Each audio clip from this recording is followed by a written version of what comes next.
look, it's LAPD robbery homicide that is investigating. The body being dismembered would lead one to believe that this is a homicide, but they just don't have that forensically yet. They can't say for sure what the cause of death is.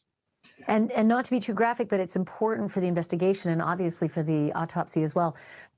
She was not found in her complete, her complete body wasn't found. These were parts. And if I'm not mistaken, was it a head and a torso and that's it? Yeah, there was also, you're right, this is just very grisly. So people are asking, why is he arrested yet? Because you guys got to understand how we think in law enforcement, right? I am an essay detective. I can't say the word, say it inside of the chat. I investigate those type of crimes. So I'm gonna give you an example from my line of work so you guys understand what's happening right now with the LAPD and the Hollywood PD. Let's say I get two type of cases. The first case I get is a person's walking down the street minding their business and somebody grabs them up, put a knife to their throat, total stranger, drags them into an alleyway and essays them. That's the first type of case. The second type of case is somebody has a long-term friend that they've been friends with for 30 years. They go out to have a drink. The person slips something in their drink, brings them back to their home and essays them, and they don't remember, but they know it happened and whatever. Those are two types of suspects.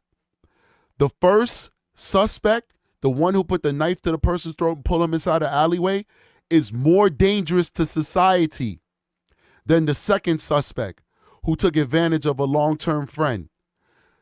You have to work at different speeds for those two different cases. The first case requires you to solve that case as fast as possible because that person will keep grabbing random strangers off the street to essay them.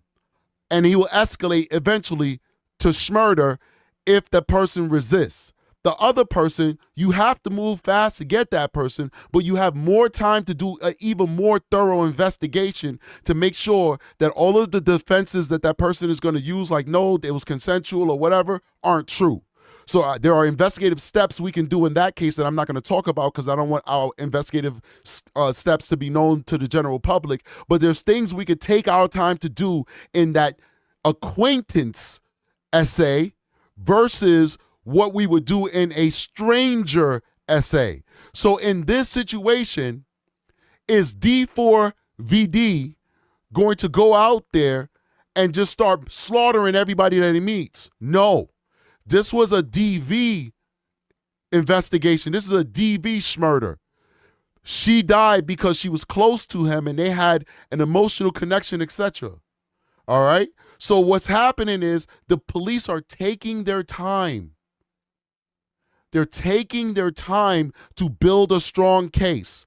Remember, he thinks he has an alibi. They don't know exactly when she passed away. They just believe, based off of the forensic evidence, that it happened at or about September 8th. That's not a hard number. It's not a hard number. So they're taking their time. Let's go find blood. Let's go find evidence of the murder in the house. Let's go find DNA on the body. Let's go find all the different things that paints the story before we arrest him. Because once you arrest somebody and you charge them, there's something called speedy trial. Your back is on the wall now.